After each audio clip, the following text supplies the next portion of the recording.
إلا الله وحده لا شريك له وأشهد أن محمدا عبده ورسوله صلى الله عليه وعلى آله وصحبه وسلم أما بعد. All praise is due to Allah. We praise Him, we beseech Him, and we seek refuge in Allah from the evil of our own souls. Whomsoever Allah guides, none can misguide him. Whomsoever Allah subhanahu wa ta'ala misguides, then none can guide him or her aright. I bear witness and publicly testify that none has the right to be worshipped in truth but Allah, and that Muhammad ibn Abdullah is his slave and his messenger to proceed. Brothers and sisters in Islam, before I start my presentation today, I would like to thank the brothers and the sisters who are responsible for the administration of the masjid for inviting me today, Jazahumullah khair, for their husn al-dhan in their brother and giving me the opportunity to discuss this very, very important topic. Allah subhanahu wa ta'ala has told us in the Quran, and the translation, the meanings into the English language are, today I have completed my favor upon you and chosen for you Islam as your religion. This, the meanings I've said from Surah Al-Ma'idah, is very, very important.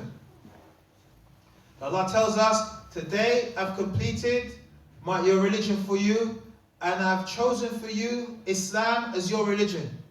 Because unfortunately we live in a time today where some people have a sickness. Their sickness is that they are filled with inferiority.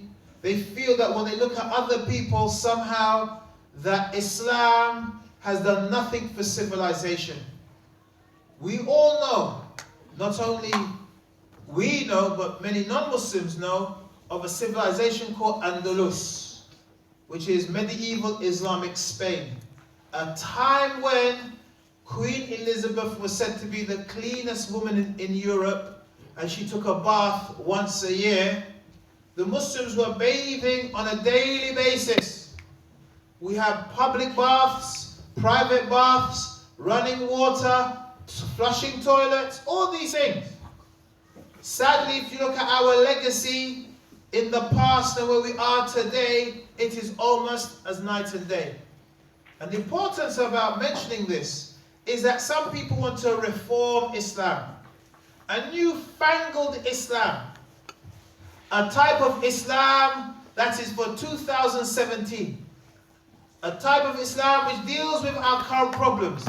Brothers and sisters, Islam is a religion that is for all time, all places, and all spaces. Islam is a religion for 2017 and beyond, until the establishment of the Day of Judgment. Islam can take care of any issue or problem we have. Here comes the question. Look at how Islam spread around the world. It's spread in Africa, it's spread in Asia, it's spread in the Caucasus Mountains. How did it get there? Because it was a religion of truth, calling people to Tawheed, and importantly, could deal with people's reality. So this being said, that Islam is a religion that Allah subhanahu wa ta'ala has chosen for us. And He has blessed us to be people who are following that religion. Had Allah wanted, we could have been people, hands going up and down, up and down. But something that you benefit from, only one or two individuals. So check it out when you go home. There's a temple in India where the people worship rats. They say that in these rats are the souls of their ancestors. So they're humongous, fat, dirty rats. And they feed it with food, milk. They eat, the rats eat better than many people outside the temple. There are people starving outside the temple. But the rats, they have milk, fresh water, sweet meats. You know burfi? Have you heard of burfi before? It's an Asian sweet meat. One stick of burfi here is 1 pound. So you can imagine the tons of burfi that these rats go through in a year. Allah could have made you just like that, worshipping the rat. We don't even need to go far. In our own country, our people worship idols. They are animists. They believe that jinn and spirits control and dominate your lives. And so you have to do things to make them happy. And so with this being said, brothers and sisters, we have to count our blessings that we are, alhamdulillah, upon Islam. and that our religion takes care of all our needs and situations. To proceed. What I'd like to do today is talk about Halloween. Today's lecture is going to compose of 4 parts. The first part is an introduction to the history of Halloween. What is Halloween and where does Halloween come from? Second part will deal with some of the customs and traditions of Halloween. The things that young people do, especially. The third part will be, where does Islam stand in respect to Halloween? We as Muslims, what's our position in respect to Halloween? And last of all, I would like to give some advice to those people who are young as myself. Those people are brothers and sisters and fathers and mothers. What should we do? So without further ado, let's move on. The word Halloween dates back to around 1745. Is that a long time ago? 1745? No. No. It's only a matter of 150 years ago. 1745. And this word, the word, don't get it mixed. The word is a Christian word which means hallowed evening or holy evening. The actual day of Halloween, the 31st to the 1st of November, its origins are pagan. What do I mean by pagan? Can anybody clarify for me pagan? Idol worshippers. Huh? Idol worshippers. Ah, excellent. The people who worship idols or animists, people who believe that there are spirits that control our lives. If you go to many parts of the world, people have this belief. They believe that spirits control or have power or dominance over our lives. And it's our job to keep them happy. Otherwise, they bring us misfortune. So, the people who celebrated Halloween were the ancient Celts. Who are the Celts? Let's see if British education is up to scratch. I was disappointed in my last presentation. Let's see if the education in Bedford is better than the education in other parts of the country. Anyone? Who are the Celts? Irish. Very close. Scotland. Very close. England. Where? England itself. Nah. Wales. Yeah, very close. Northern Ireland. Nah. As you can see, sometimes you don't blame the education or the educator, you blame the educated. The Celts are the ancient people of the British Isles. The majority of people you see, despite what the EDL and BNP believe, are not indigenous to this country. They are Angles and Saxons, Anglo-Saxons. Do Anglo-Saxons come from Britain? No. Where do they come from? Scandinavia. From Scandinavia, Denmark and Germany. Is English a unique language? Where does English come from? It's a mixture of languages, particularly German. Did you know that? Brothers look at me confused. Did you know that? No. No. Assalamu alaikum. It's either yes or no, there can't be maybes. Yeah? Most people don't realize that English is a large part German, yes? It is not a unique language, not even thousands of years old. As you know, when you study Macbeth, the English of Shakespeare is very different to what we say today, am I right? We say stuff like, yeah, fam. Did Shakespeare say, yeah, fam?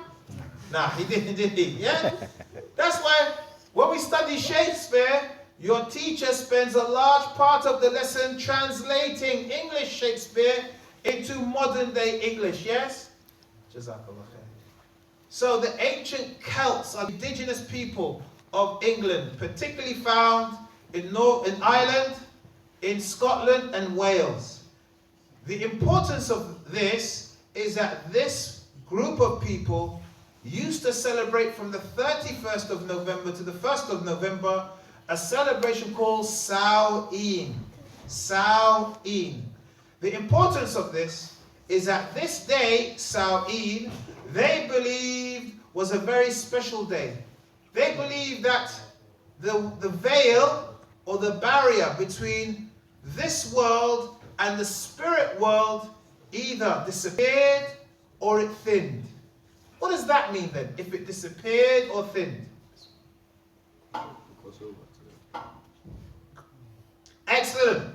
If the barrier between the spirit world and our world thinned or disappeared, you could cross over. So the spirits could cross over into our world, and we could cross over into their world, but we need something special. What's that special thing? Anybody? Magic. Excellent. Through magic and knowing magical spells and incantations, they believed it was possible for the human being to go from our world into the spirit world.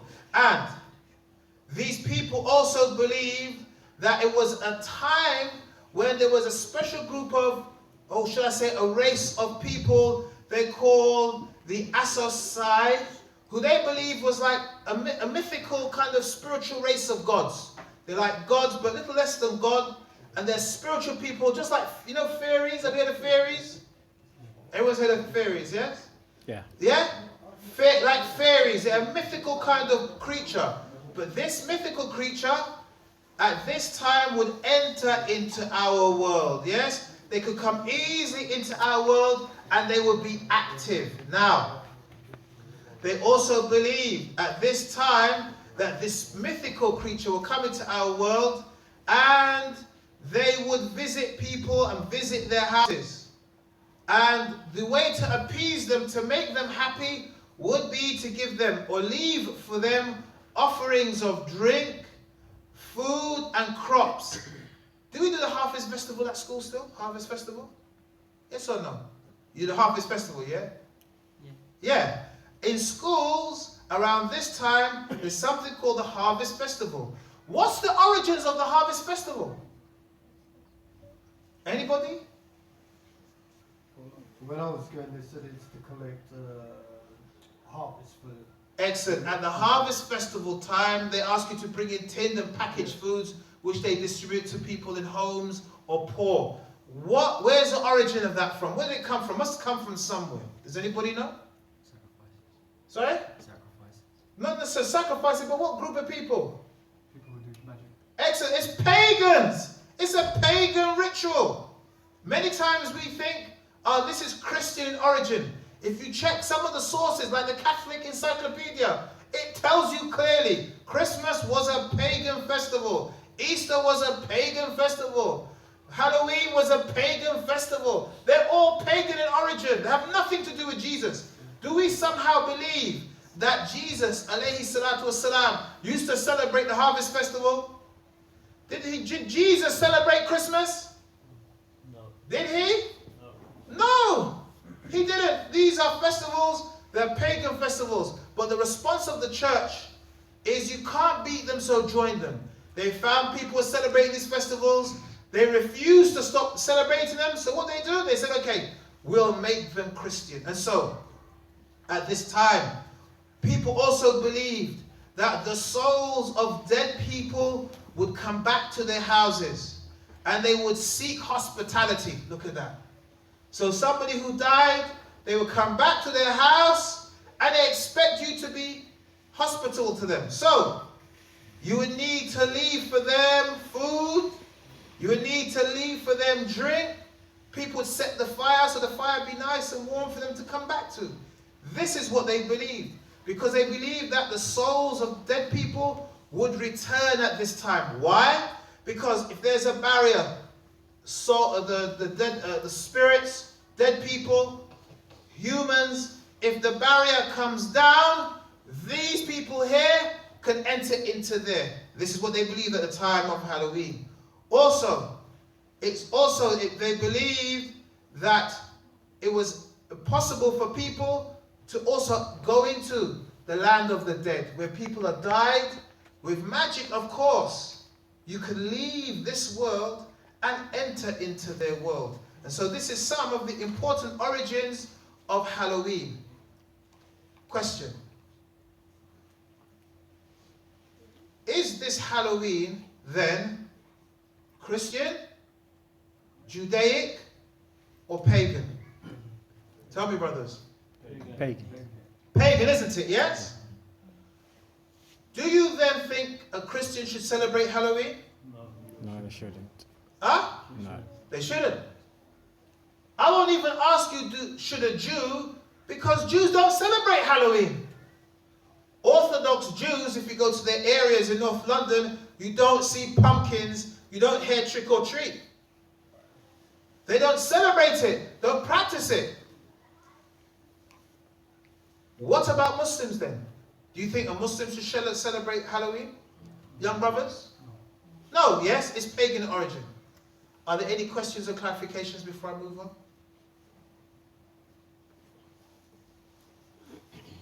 So let's look at now then some of the customs and the practices of Halloween. So we've given you a concise history of Halloween, and we've said that Halloween is a pagan festival celebrated by the ancient Celts from the 31st of October to the 1st of November. They had a number of beliefs about Halloween. First of those beliefs, the barrier between the land of the dead or the spirits and the living, the barrier came down or thinned. So spirits could come into our world, and if you knew magic, you can go into their world.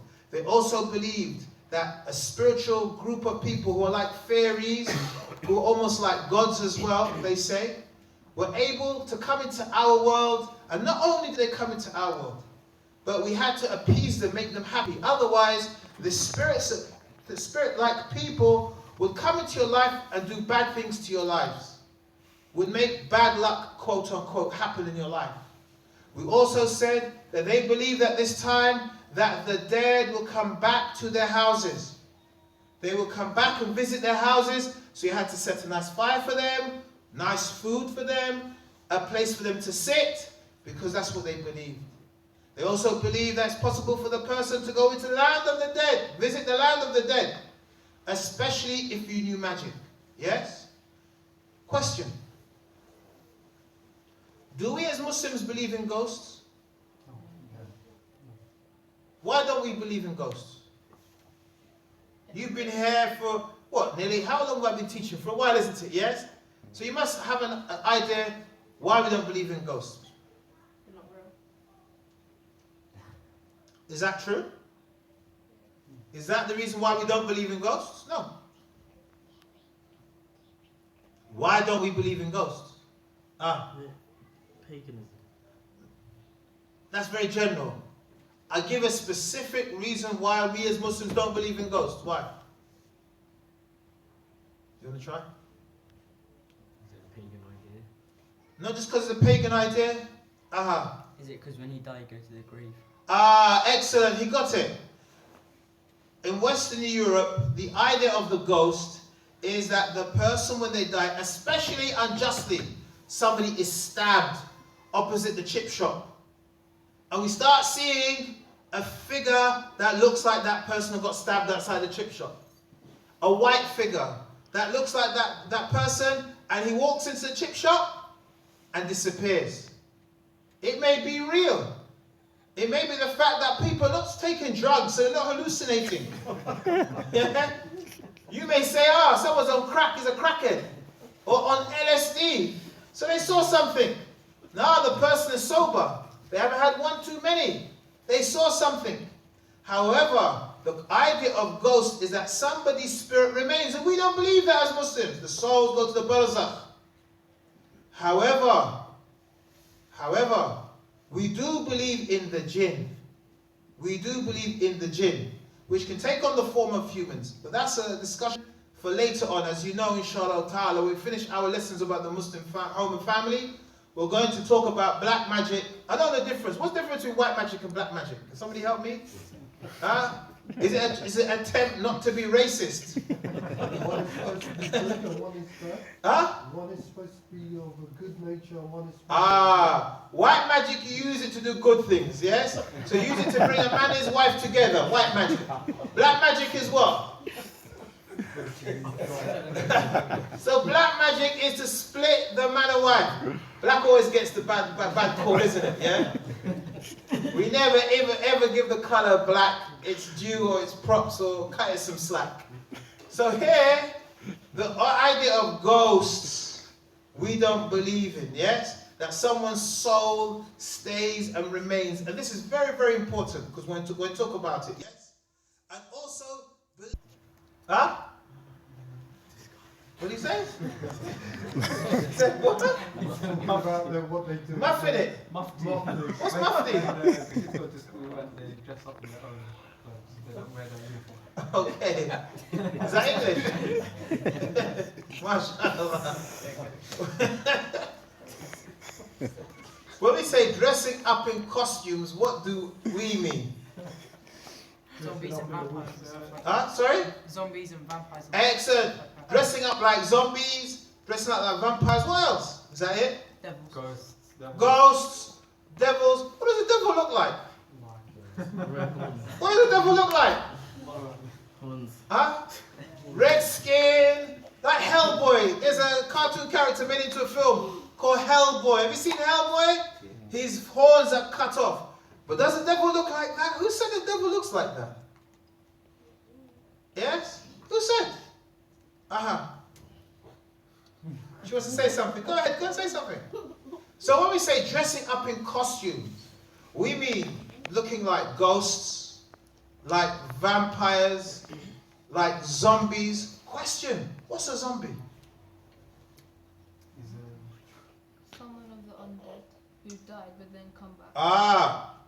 Somebody who died and come back. Can you die and come back? No. But what is a zombie? By the way, zombies are real. But I'll talk about that in a second. Zombies are real. What's a zombie? Today we have two types of zombies.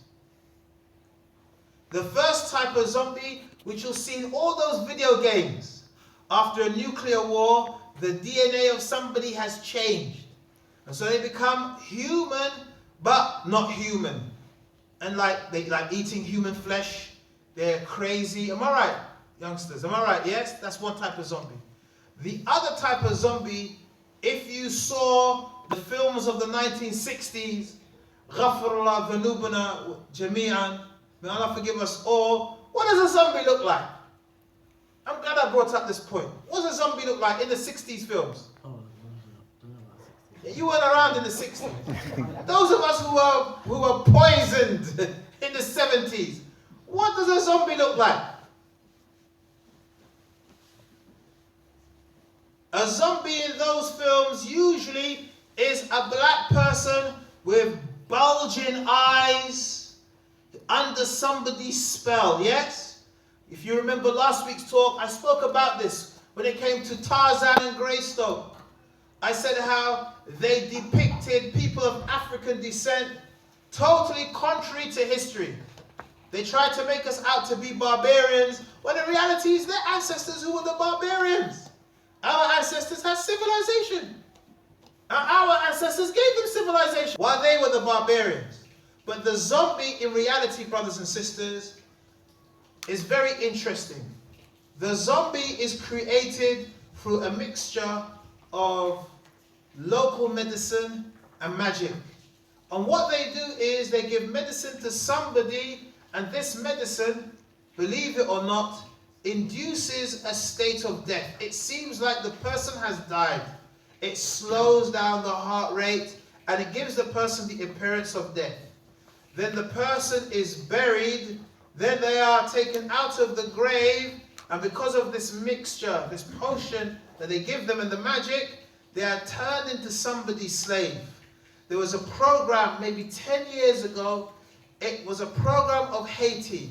And in Haiti, they have a syncretic religion, a religion that's mixed with traditional African religion and obia or juju. How do you call it in Tanzania? Huh? In Jawi. Huh? Ujawi, yeah? With in the Caribbean we call it obia. In West Africa, what do you call it, Sheikh? Juju. They call it juju, yes? It is mixed with traditional African religions and magic and Catholicism. And Haiti used to be very, very, very popular for this what they call, which is a negative way, voodoo. I'm sure we've all heard of voodoo, yes? They label it voodoo, but it's not voodoo. It's their own kind of religion. And so in this program, it showed how they did it. They showed an actual man who they made into a zombie by using magic and using the herbs that they know from their region into a zombie. So these are some of the costumes that the Druids used to wear. Who are the Druids? The same people. I want some new people. Some of us, I understand. We didn't go to school here, yes? But there's a lot of young people here who went to school. What did you memorize in school? Just the songs of Tupac Shakur? Nothing else? What's a... Somebody else, you've had your hand up a number of times. What's a Druid?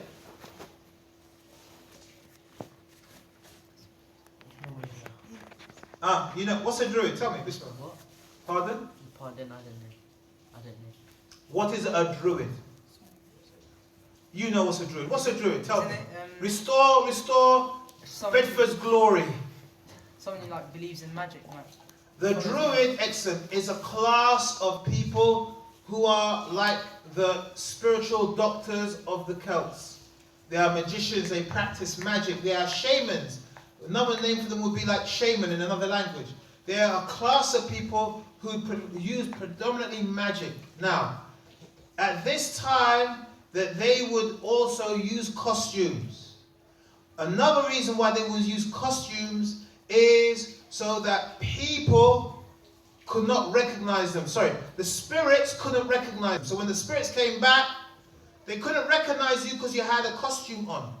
And the Druids themselves would sometimes sacrifice animals or human beings. You know, ancient people used to like sacrificing human beings, yes? So they would sacrifice people, skin the animal or skin the person, and disguise themselves, yes? And so they would wear these clothing, especially special rituals of magic. Also, we have trick-or-treating. What's trick-or-treating? You're knocking on someone's door for sweets. You're knocking on someone's door for sweets. Now, I have something to say about trick-or-treating, okay? And I'll keep that for later on. But trick-or-treating was another practice by the Druids, the magicians. They would go from house to house demanding food or sweets. Not the worst of food. No. He wants the best of foods. If you did not give them from food, then they would curse your house. They believed that it would lay a curse on your house. So no good would come out of you, your children, or your household. And if you gave them something nice, what would happen? That they would say a blessing on the household. And this is the sad thing.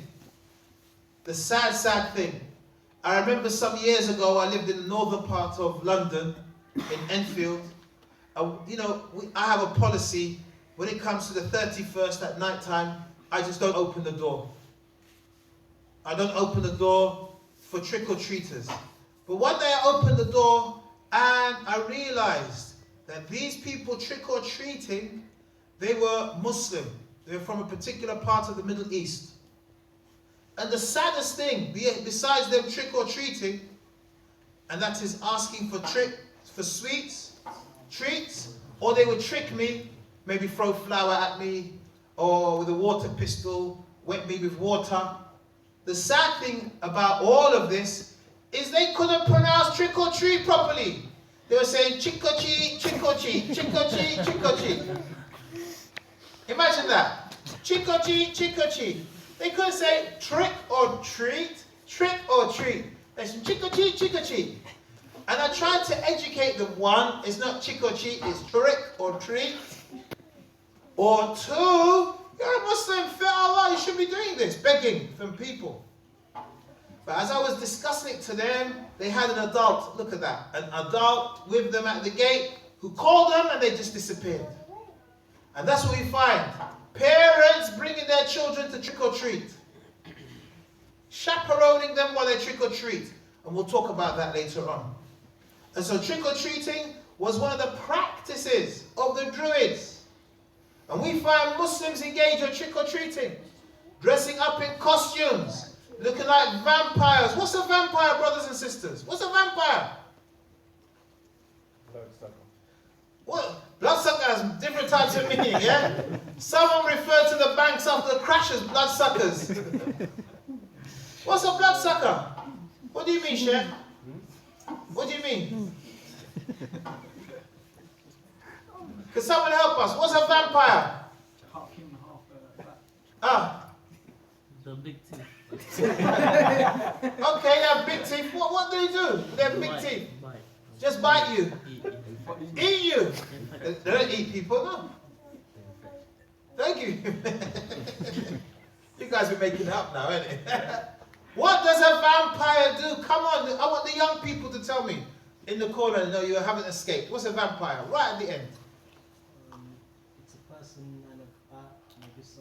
Excellent. It is a vampire is somebody who is half bat, half human. So they look like human, but they have the internal mechanism of a bat. And one of the things they like to do, they like to suck blood. They bite into you and suck blood. And so we see Muslim kids dressing up with fake teeth, blood dripping from the mouths, fake blood, dressing up in all black like Count Dracula, walking from house to house saying to people, trick or treat. Also looking like mummies. What's a mummy? Aha. Mummy is something that comes from Asia. That comes from? Asia. Okay. Asia, wrong continent though. Egypt. Egypt. Where's Egypt? In Africa, is it? Yeah, it's from Africa. But well done, good try. Excellent, well done, mashallah. A mummy is a process the ancient Egyptians, in part of their beliefs, they used to preserve themselves by using chemicals and bandages. So they would place the bandage around the person with chemicals because they believed that they would preserve, keep the person's body alive. That is a mummy. So you see Muslim kids dressed up in bandages, pretending to be mummies. So they're vampires, they're zombies, they're mummies, they're ghosts. All these things. Do they have a Muslim background? All these things? What do they have then? Pagan. A pagan background, yes? A pagan background. So the Muslim would be careful in dressing up like a mummy. Did the ancient Egyptians believe in Tawheed? No. And if you don't know that, there's a leaflet over there talking about Kemetic Tawheed. The ancient Egyptians didn't believe in Tawheed. So why would a Muslim dress up like that? Or if someone said your dad's a vampire, what would your response be? Or your mum's a vampire, what would your response be? Is that alright? Somebody gets slapped, am I right, yes? But then why would you dress up like a vampire? So it's okay for you to shame your family, but when somebody shames your family, all of a sudden you get angry. And so, these are some of the customs and the practices of Halloween that we have today. And I forgot something very important. Something very, very important. How much money was spent in 2016 on Halloween? Does anybody know? I'm going to kill you when I tell you. Let's have somebody else. Somebody else. Can somebody guess how much was spent? 1.4 billion. No, million. 1.4 million. Yeah, billion. Million or billion? Make your mind up. Billion, yeah? Anybody else? No way, it's a billion. 4 million. 1 million. Yeah, 1 million. Uh-huh. 3.8 million. 3.8 million. He's slowly getting there. Anybody else? 5 million. I can see I'm going to shock you when I tell you how much. 5 million. 5 million. Anybody else? In the United States of America? 10 million. 20 million? Should I tell you? Yeah. It is between 6.9 and 8.4 billion. Billion. How much does the house cost in Bedford? How much is the house? Huh? 200, 200,000. How many houses can you buy with £6 billion? $6 billion. How many houses is that? That's almost like the whole road, like 7, 8, 10 blocks of houses. Just on 2016 figures of how much was spent on Halloween. Brothers and sisters, do you know how much was spent on chocolates and sweets and candy and crisps just for Halloween? Of that 6.9 to 8.4 billion, how much was spent on sweeties? Shall I tell you how many? How much? 5.4 billion. A bit too high. 2.4 billion. 2.4 billion. And in the United Kingdom, 300 to 400 million was spent on Halloween last year. Is that a lot of money or a little bit of money? Too much. That's an awful lot of money. So you can imagine if we were to add Easter with all the eggs, if we were to add Christmas with the eggs and the booze that goes with it, yes? Probably people spend more money on booze than anything at Christmas, am I right? Yes? Then you add Halloween, how much money is spent? They estimate $74 is spent per person in the United States of America for Halloween. So you can see why Halloween is important. You can see why Halloween is popular. Why is Halloween popular? Because somebody's making money from Halloween. Isn't it? Somebody's making money from Halloween. So they have a packet of biscuits which is worth £2, but they sell it at £1 because they can sell large quantities of that biscuit for Halloween. Because it's got red jam in the middle. The red jam symbolizes blood. So when you're having your little party for Halloween, you can have these chocolate rolls with the blood in the middle. What about red jelly? The jelly looks like blood. What about biscuits that look like vampire bats? The bat wings. All these things make somebody rich. Does it make you rich? No, you're all still poor. You're all poor. And we even go into debt. Look at that. People use their credit cards, get into debt for Halloween, like Christmas. They get into debt. If I was to tell you, brothers and sisters, how many mince pies, put away turkey, how many mince pies are thrown away for Christmas, you would be disgusted. How many Brussels sprouts are thrown away for Christmas, you would be disgusted. How many turkeys? How much money we spend on these pagan festivals that impoverish us because every family is spending on Christmas, am I right? How much is it for Christmas dinner? The dinner for the family of, say, 5. How much is it around?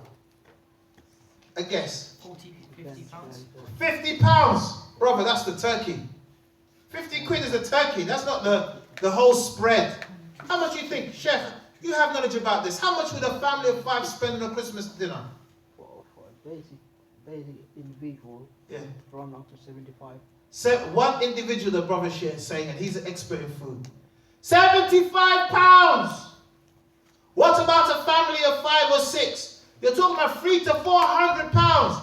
I'm talking about food. We haven't even talked about the wine, the beer, the liquor. We're talking the liquor, maybe 300-400 quid.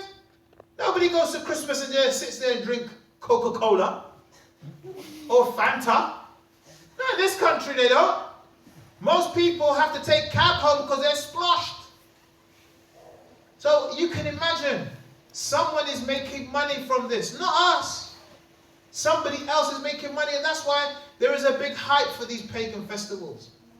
Now, this brings us to the end of our second section. Are there any questions or clarifications before I move on? Don't be upset, bro. Is he upset? No. Okay. So, are there any questions or clarifications? Ah. If, let's say, they do come to your house and go trick or treat, do you ignore it or do you help them remind you? The brother asked a fantastic question. Does it fall under shirk or anything like that? You're going to see what does Halloween fall under in a minute. What is our role and duty? The Prophet said, whomever amongst you sees the evil, then let him change it with his hand, if he's able to. Then, if he's not able to, with his tongue. And then if he's not able to, with his heart, and it's the weakest form of Iman. As for changing with our hands, we're not the government. That's for people with authority. We haven't got any authority. We don't even have authority over our own kids. What about other people's children? But what we can do is one of two things. Educate people. Like now, we are here today. You've heard this lecture. You can go away and tell people, hey, Because some people get mixed up. They believe everything done in the United Kingdom is Christian or part of British values. It's not British. It maybe came here, like many parts of Christmas, from Germany. And aren't we Brexiting from Germany now? So when we Brexit from Germany, are we going to leave things like the Christmas tree behind us as well? So many things that we believe are British are not British. You go back just 100 years ago, people didn't do it. Even things like the Christmas tree, for example, and I cross-reference Christmas with Halloween, you could cross-reference. In Jeremiah, it tells you, don't be like the pagans who go out to the woods, chop down trees and bring them into their houses. Here's from the Bible telling you not to bring in Christmas trees into your houses. If you're a Christian, like British First are Christian, yes? They believe in Christian values. We want to see organizations like British First telling Christian people, as in Jeremiah, don't bring trees into your houses. Do what the Bible says, not the total opposite. And so, what we can do is educate people and tell people. And if we can't, then we just hate it in our hearts. Don't open the door. Because especially in this day and age where people, and I'll talk about it later, trick-or-treating is a racket. It's a means of making money. And I'll talk about that in the next part coming up. That people, rather than giving your kids pocket money or sweets, what can you do? Take them trick-or-treating. Good opportunity to make money. And I'll talk about that in a minute. Are there any other clarification questions? Sir? If I work for a food company and there's this big revenue in pumpkin through Halloween, so you're producing pumpkin halal way, that revenue, supermarket, they triple their orders during this period. So would that money be halal? Allahu Alam. You need to ask somebody qualified to give that fatwa. I wouldn't personally answer that fatwa. Okay. Yeah? The brother asked the question, is that money halal if you have a business during this season or this time, they make a lot of revenue from pumpkin? Is that money that they make from the pumpkin halal? I'm not qualified to answer that type of question. So I won't entertain that kind of question. Allahu Akbar. But they use it to make faces. I understand, yes. The pumpkin, they make a ghost face. They make eyes with teeth, like fangs teeth. I understand that, yes. And sometimes they put a candle in it. You know, those of us who are from Africa, from Asia, from the Caribbean, we eat pumpkin, am I right? Yeah, we do. Outside of Halloween, you can't afford pumpkin, am I right? When I was growing up, we used to eat Caribbean food. You can't afford Caribbean food anymore. Caribbean food is way expensive. We're stuck with the fish and chips. But now, in this season now, a pumpkin, a whole big pumpkin, is like a dream come true. £2 for a whole pumpkin. These are some of the difficulties that we face, yes? So let's move on now. What about Halloween in terms of Islam? And this is what we're going to focus on for the next part. Aisha, may Allah be pleased with her, our mother, she said, in a hadith that's been collected by Imam Muslim, the Prophet said, sallallahu alayhi wa sallam, Inna li kulli qawmin Eidan, wa hada Eiduna. Indeed, every nation has their Eid, and this is our Eid. The Prophet sallallahu pointed here to Eid al-Adha and Eid al-Fitr. These are the two Eids of the Muslim. We have no other Eid or celebration besides that. Linguistically, the word Eid comes from the Arabic word Ada, which means to come back or to return. So then Eid is something that happens again, comes back or returns on a particular date or in a particular place. A particular time, that is a date, or a particular place. And this is one of the ways we can qualify, is something a Eid or not a Eid. And so we as Muslims, believers in Allah subhanahu wa ta'ala and His Messenger, we have two fantastic days, Eid al-Adha and Eid al-Fitr. And myself, this goes to me first and foremost, that we as parents, we need to make the days of Eid special days for our children. We need to put more input into Eid. When our kids go to school, their friends have birthdays, they have Christmas, they have Easter, all these days. And they only have Eid al-Adha, Eid al-Fitr, where all you do is talk with other relatives, eat food and fall asleep. This is for myself. First and foremost, that we need to make those days special days where our children are inundated with presents and activities. So when they go to school and people say, yeah, I had Christmas, they can turn around and say, Christmas is nothing, fam. We have Eid on Eid. I got this, a long list. And their friends, their jaws are just wide open because, wow, we don't even get that on Christmas. And so we have only 2 days, Eid al-Adha and Eid al-Fitr.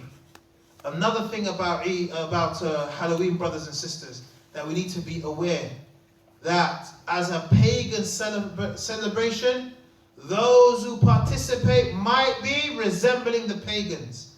Our Prophet told us, sallallahu alaihi wasallam, in a hadith that is authentic and narrated by Abdullah ibn Umar, where he said, "Man tashabbaha biqawmin fahuwa minhum." Whoever resembles a people is from them. So imagine now, some people say, listen, Brother Talib, I have good intention, I don't want to celebrate this thing, but I go to the party because of my friends. I'm not celebrating. This is what people reason, am I right? Like the Christmas party.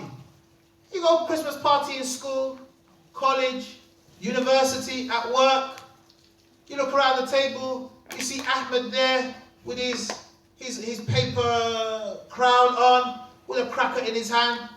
You see Layla sitting there with a hijab on, mashallah, and a paper crown on her head, and a silver cracker in her hands. And she's using those, what those things called, those blower things? I forgot what they're called now. I forgot. Blowing away, making that whistling sound, yes? And they may say, hey, listen, Brother Talib, I don't celebrate Christmas. You know, my niyyah is not to celebrate it. I'm just sitting here, yes?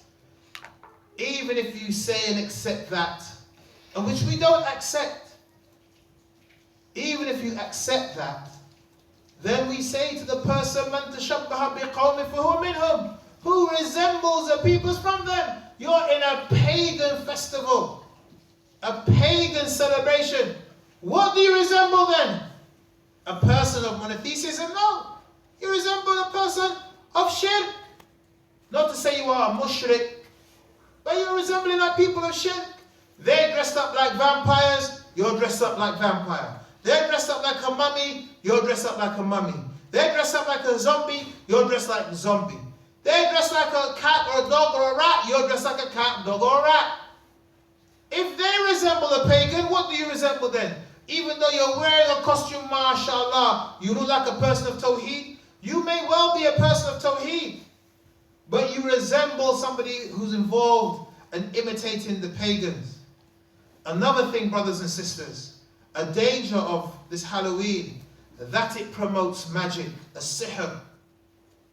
We learn from the Quran and from the Sunnah the impermissibility of sihr. Allah tells us in Surah Al-Baqarah, the 2nd chapter, in the 102nd verse, وَمَا يُعَلِّمَانِ مِنْ أَحَدٍ حَتَّى يُقُولَا إِنَّمَا نَحْنُ فِتْنَةٌ فَلَا تَكْفُرْ. Allah says, but the 2 angels, these angels who taught the people magic, do not teach anyone unless they said, we are a fitna, we are a trial, a tribulation. فَلَا تَكْفُرْ. So don't disbelieve by practicing magic. Our beloved Prophet told us, sallallahu alaihi wasallam, in a hadith that's collected by Imam Bukhari, narrated by Abu Huraira, اجتنبوا الموبقات. Ijtanib means to stay far away from something. If I said to you, in this room next door, here, there is cholera or the plague. If you enter into the room, you are likely to catch cholera or the plague. Who would enter into that room? Raise your hands. Who from amongst us then would not enter this room fearing we would catch cholera or the plague? This is like ijtanibu, the command to stay far away. What did the Prophet say ijtanibu from? He said al-mubiqat, the deadly sins. Are these simple sins? These are deadly, spiritually deadly sins. Then he said, ash-shirk billah, to associate partners with Allah, was sihr, and magic. All the aspects around Halloween go back to magic or practices by those people, the Druids or other than them, who believed in magic. information today. There is a particular magician that everybody under the age of 25 has probably read his books. Or books about him. Who am I talking about? Sorry? Who? Harry Potter. Who's heard of Harry Potter? Raise your hand. Now, what does Harry Potter promote? Can someone tell me? Professor, let's go back for golden oldies like myself who don't know Harry Potter. Who is Harry Potter? He's a wizard. What's a wizard? What's a wizard? A male who performs magic. Excellent. The witch is the female, wizard is the male. Somebody who practices magic. Tell me something about Harry Potter. Can someone tell me something about Harry Potter? He's Besides these technical details. Yeah, mashallah, yes? He may have a scar in his head and like scrambled eggs in the morning. What about Harry Potter that makes him unique? His parents died. Besides these hypothetical details, what makes Harry Potter special? Why do people want to read Harry Potter? What about the magic? He can fight people. How does he fight them? Jiu-jitsu like you were doing earlier on today? With one. How? With a wand. With a wand and magic, isn't it? Yes? If you can imagine, Yarhamukallah, Harry Potter is part of the national curriculum. It's a recommended book for young people to read. Harry Potter was written by a woman, the author herself practiced Wicca. Wicca, to call it simple, is a form of Satanism. It's a form of traditional religion, paganism, that new age religion that basically at the core of it is magical practices. Now look at this in our country. There's nobody under the age of 25 who didn't read Harry Potter. Now I'm not going to embarrass you, but when you read Harry Potter, didn't you want to become a wizard yourself?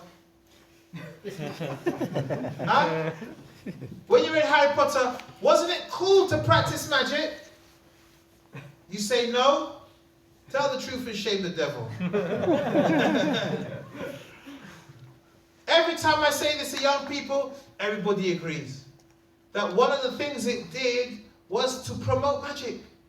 It promotes magic. Does magic seem good or bad in Harry Potter? Huh? It seems? Good. It seems not just good, it seems cool. Isn't it cool to be a magician? It's not just good, it's cool. Here we have a book, intergenerational book. It's read by people 18, 19, 17, 13-year-olds. We have Harry Potter in our houses, some of us. And we as the older generation,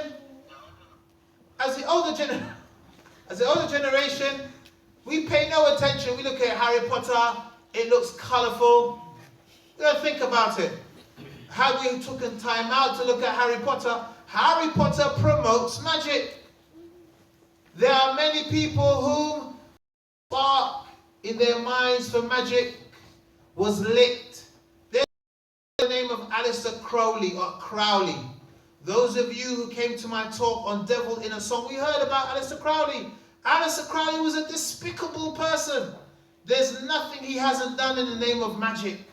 And Aleister Crowley, when he was alive back in the 30s, they called him the wickedest man on earth.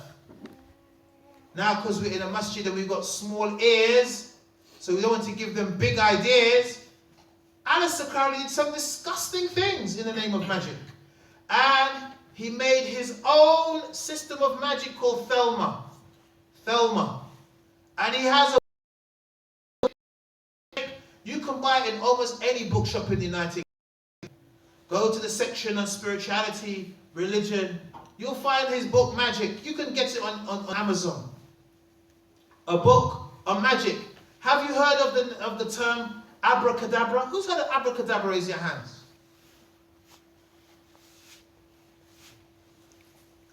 Most of us have heard of abracadabra, yes? Do you know abracadabra is a magical incantation? Something you say when performing magic? Did you know that? It's not just the type of magic which of tricks. The magic that is practiced by people who worship the devil. abracadabra.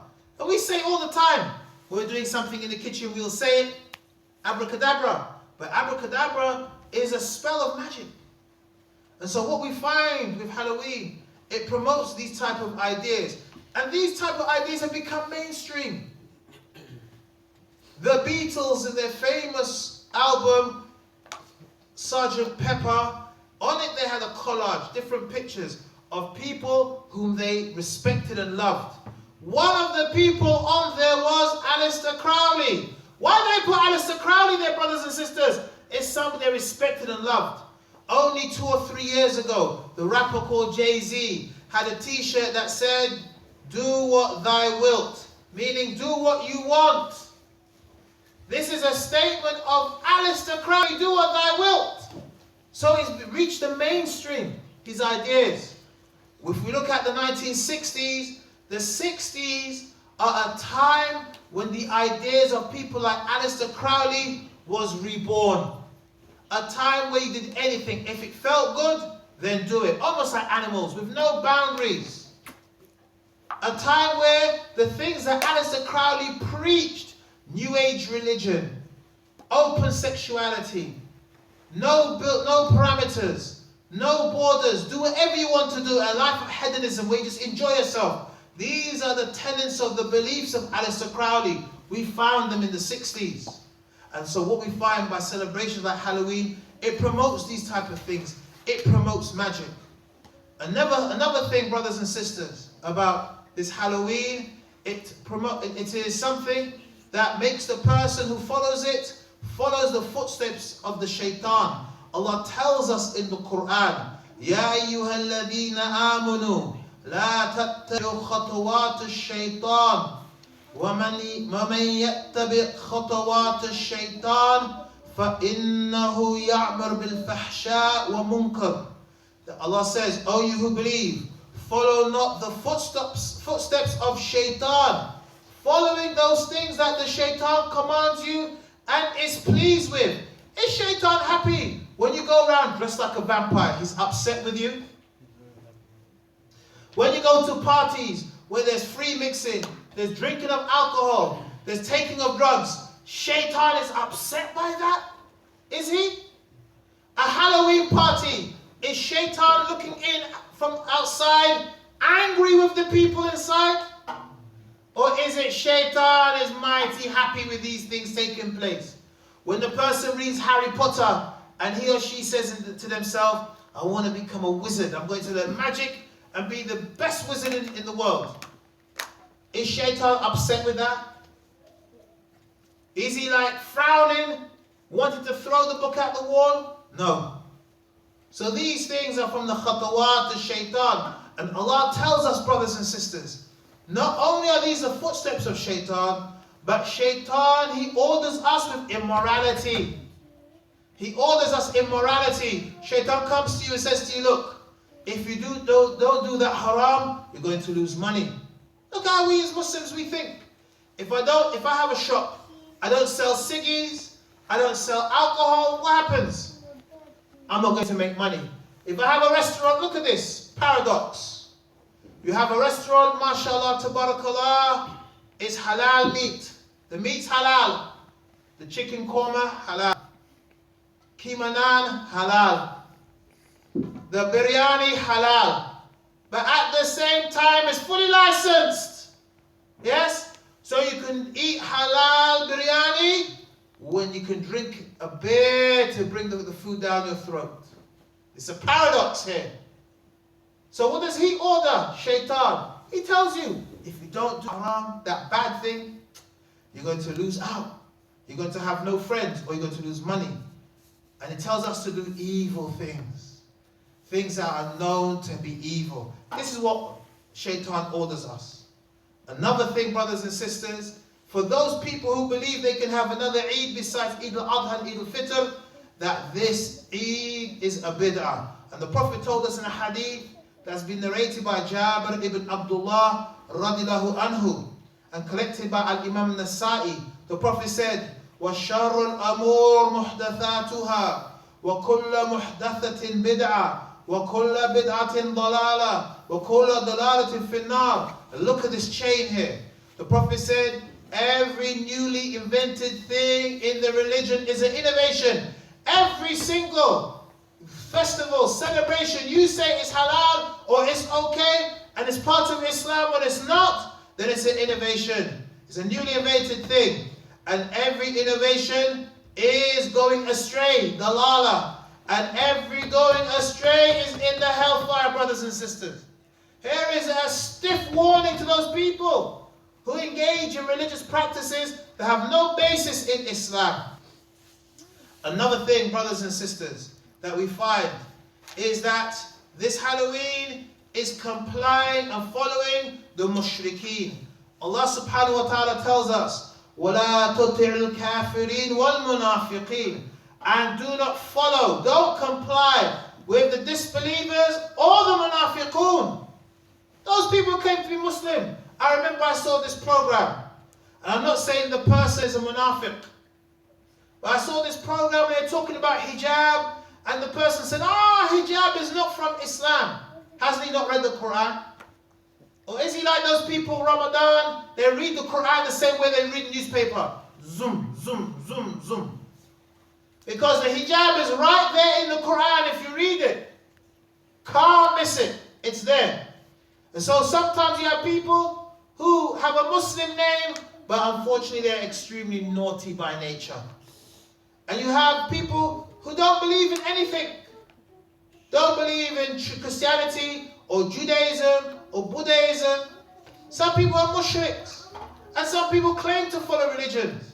But because we want to impress our friends, or we don't want to be the odd one out. Who wants to be the odd one out? Am I right?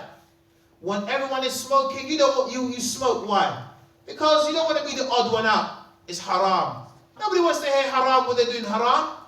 When someone's doing haram, they want everybody to say, yeah, it's okay. Am I right? And so, Allah says, don't comply with what they're saying. To follow them in this celebration. Part of British values, and I spoke about this day in the khutbah, is to believe or not to believe. Part of British values and tolerance is that people can participate or not participate. Part of British values, and I said this today, is that people have the right, the choice. We have liberty.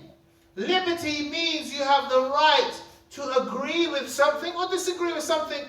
Are we in a totalitarian state? Are we? I saw a video last night, a documentary about the Nazis. About the Nazis as part of Second World War history. And Hitler made it clear. He said he was a totalitarian. He was not tolerant. He didn't believe in different ideas. He didn't believe in other ethnic groups being part of his civilization. He was clear from the beginning, from the get-go, that he was a rabid racist.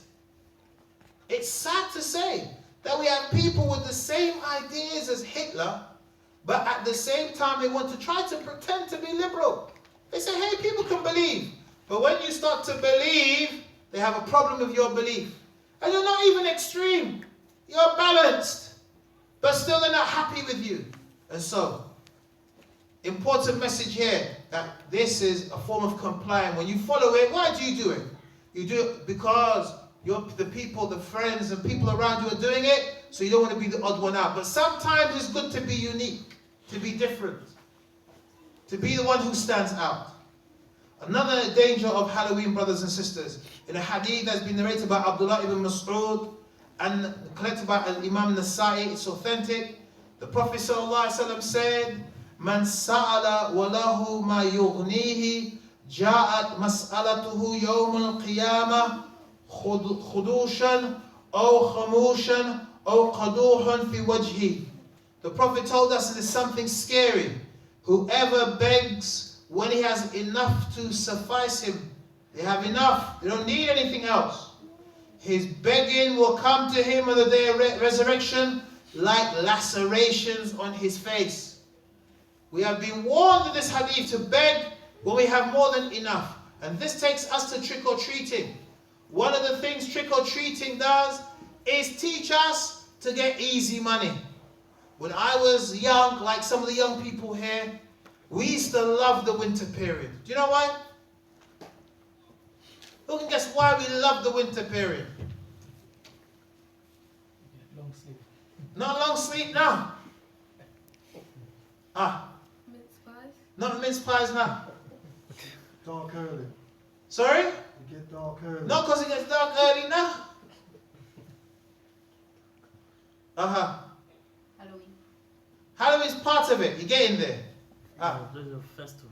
Hit the nail on the head. One of the most productive earning periods for us when I was young was the time of winter. Why, brothers and sisters, for those who don't know?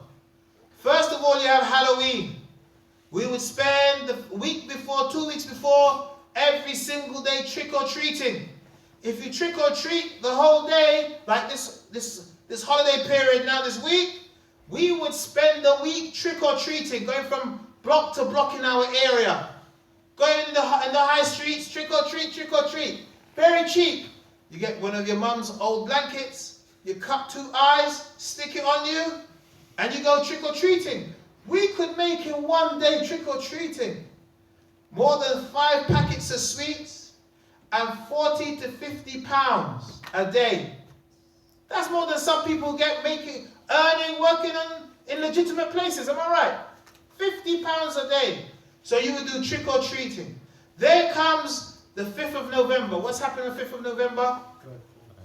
Guy Fawkes, bonfire. So what will we do? We get old clothing, flip with newspaper. We tie the jumper to the trousers, tie the bottom, and tie the hands. So you have like a guy. Just stick a balloon or something for the face. Grab an old pram. We go up and down Harlesden High Street, anywhere we could go. Penny for the guy, penny for the guy. All you need is a cup, penny for the guy, penny for the guy. By the end of the day, you'd have 50, 60 pounds. Look at that, easy money. Then comes Christmas. Christmas, where people are very, very, very, very jovial and very generous. What would we do? We would go carol singing. We don't know many carols. We only had 2 or 3 carols, yes? 2 or 3 carols. But that's more than enough. So around this time now, when it became dark, you start at number 1 and you knock on the door and you start singing carols. People will throw money down or come to the door, give you money, give you mince pies, and we'll do that all the way down. Now, before Christmas, you get maybe 50, 60 pounds a day. Nearer to Christmas, this reached something like 100 pounds a day, where people were more generous. But what did we learn from this? Help me, people. What did we learn from this? Can somebody tell me, what did we learn from this? How to make easy money. How to make easy money. It's no surprise, brothers and sisters. In the 2011 riots, there was a gentleman who was a researcher into gangs. He's got 3 books into gangs. I bought his books after watching him on the news. He has 3 or 4 books about gangs. He said our young people today, and I'm sure the Sheikh will clarify, he said our young people today, they have a choice. You work for 1 day selling drugs, making £300 a week, or 40 hours, 5 days a week, making the same amount of money. Which are you going to choose? What are our young people choosing? The first option. Why? If they see in their minds, it's easy money. It's easy.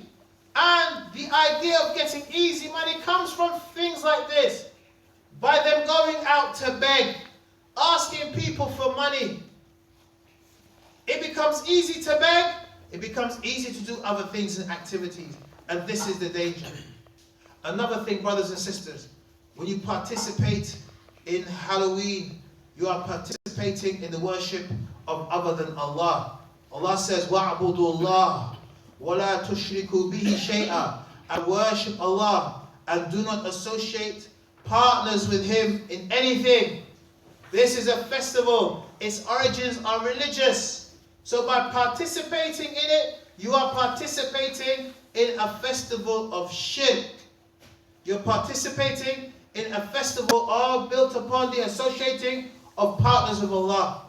Another important thing, brothers and sisters, we find from Halloween, it is Halloween and things connected to Halloween, they cause our young people to be scared. Look at our young people today. It's dark outside. If you told one of them to go to the bottom of the corridor and get something, they can't go to the bottom of the corridor without turning the lights on. What about in our houses? Our young people, they all sleep with the light on. Why? Because they hear things, they see things, they heard sounds, they saw flashes of light. They see all these type of things. Where does this come from?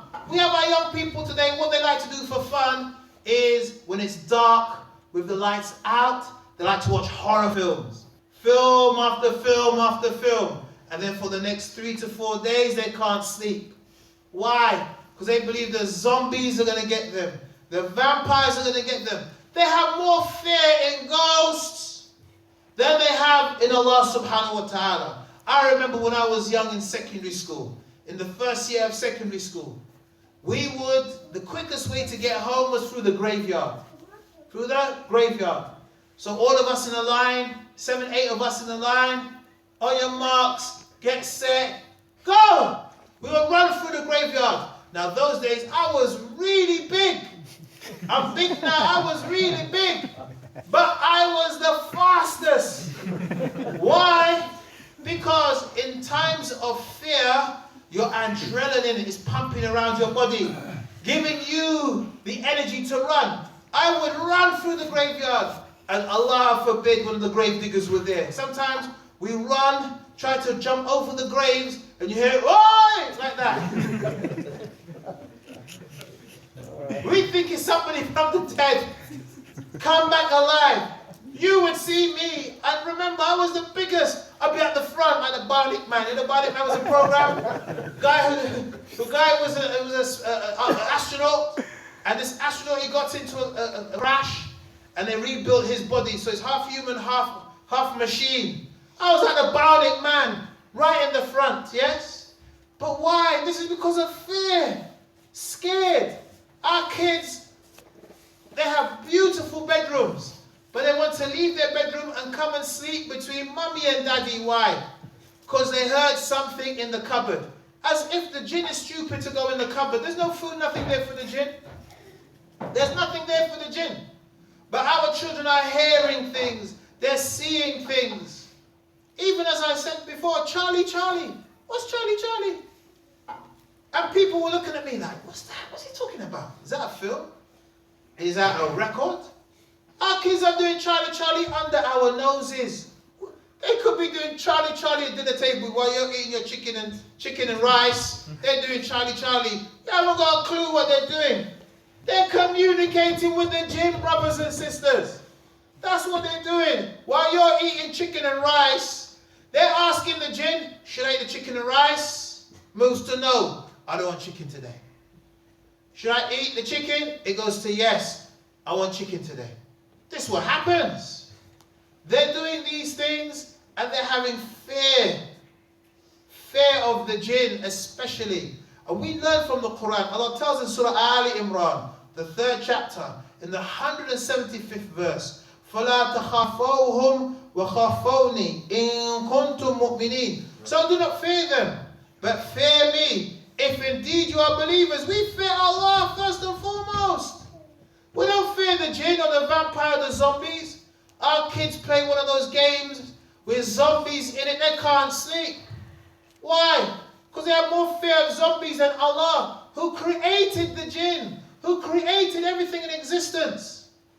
Also we learn about something which is very close to our situation. Allah tells us in Surah Al-Jinn, وَأَنَّهُ كَانَ رِجَالٌ مِّنَ الْإِنسِ يُعُوذُونَ بِرِجَالٍ مِّنَ الْجِنِّ فَزَادُوهُمْ رَهَقًا. And indeed there were men from among mankind who took shelter or refuge with the male among the jinn, but they, the jinn, increased them, that is mankind, in sin and disbelief. The great scholar Ibn Kathir, he tells us about this verse. He said in the pagan Arabs, the Arabs before Islam, when they would leave on a journey and they would go to a valley, they would say, I seek refuge in the leader of the jinn in this valley. They didn't know that when they came to the valley, the jinn themselves, they ran away, they were scared of them. The jinn didn't even look at them, they ran. So when the jinn saw that these people were scared of them, what did the jinn do? The jinn came back and they would trouble their fires, turn over their plates, they would cause mischief. And this is our situation, because many times, often, we are so scared of the jinn that we open doors in our lives to them. As we said many times in our talk, here comes the man or the woman or the boy or the girl coming home. When they enter the house, what should they say? Bismillah. When they say Bismillah, what happens? Shaitan said, I don't have a shelter for the day. If you don't say Bismillah, boom, in he comes. So he comes in now, because you haven't said Bismillah. It's time to eat. What should we say? Bismillah. What happens if you don't say Bismillah? You've given him something to eat. What beautiful people we are. We gave him a shelter for the night and we fed him. And you know, some of us, Allah guide us and guide them, that Shaitan is so happy with us because we're watching his favorite television programs. So he has food, he has shelter, and while you're watching the X Factor, he's dancing like you guys are dancing. Or should I say, he sees you guys dancing. We don't know what Shaitan does. Astaghfirullah wa tubu ilayh. But he sees you guys dancing. Is he sad seeing you dance? Happy seeing you dance?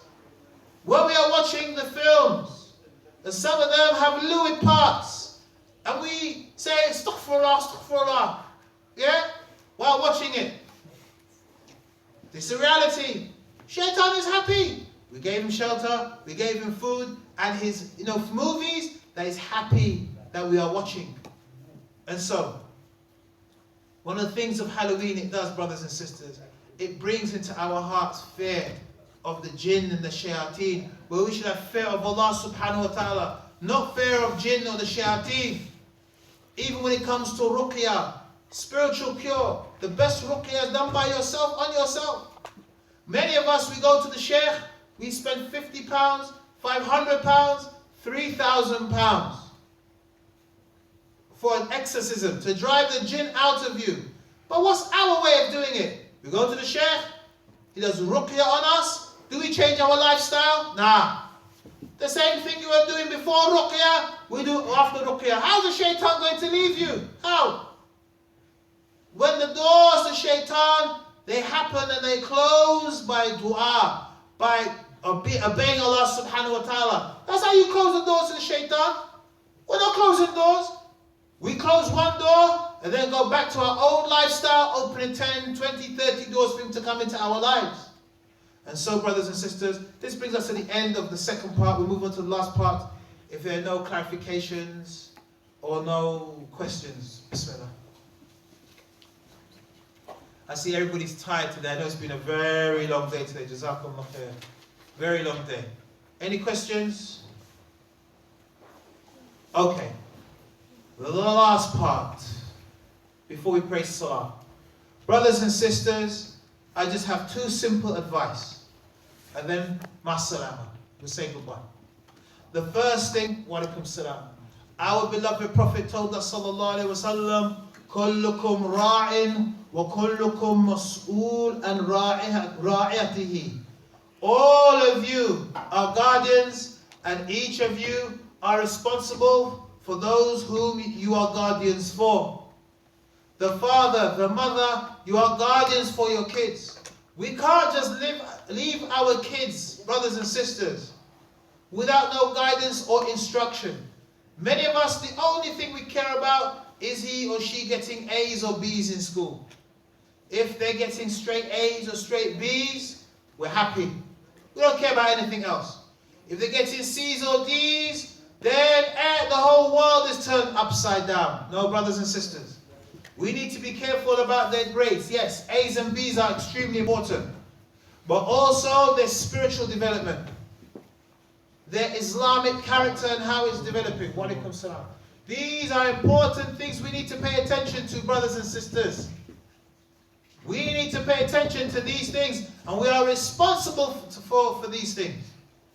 The next thing, brothers and sisters, the Prophet told us in a hadith that's been narrated by Anas ibn Malik and collected by Al-Imam al-Tirmidhi, and it's authentic. Inna da'il al-khayr kafa'ilih. Indeed, the person who shows others or leads others to good is like the person who does it.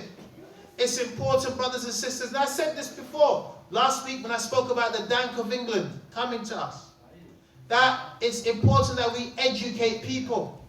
Those people in work, in school, in college, our friends, our neighbors, educate them to the pagan origins of Halloween, this commercialized holiday. That's all it's about. It's about somebody making money and it's not you. We need to show other people, educate other people that this is a pagan festival which none of us should participate in it. Rather, imagine this, brothers and sisters. If the American people saved that $6.9 billion a year for 5 years, how much would they have? 35 million. Something like $35 billion. Look at that. If we save the money in the UK that we spent on Halloween, which is approximately 300 to 400 million, within 3 years of saving that money, we could clear the national debt. The money, when it comes to the government owes, we can clear it. If we did another year, we'll have then £400 million for the National Health Service. Imagine that. That's what's at stake, brothers and sisters. And this is what we want. If we educate people, maybe people out of their thanking of Allah will use their resources much better. If we leave people to how they are, they'll be misguided and keep on being misguided, and Allah knows best. Jazakumullah khair. We open the floor for any questions, clarifications. If there are none, then inshallah ta'ala we'd like to say Jazakumullah khair. As you know, our lesson is not on tomorrow, yes? It's not on tomorrow. Our lesson will be on next week, Saturday, about building a Muslim household. I anticipate within a week, 2 weeks, we will finish our lessons, and we're going to have a series of lessons about jinn, magic, and the shayateen. Okay? So we're going to have a series of lessons going into some detail. So if you're scared, don't attend, okay? Jazakumullah khair. Any questions or clarifications? Sir?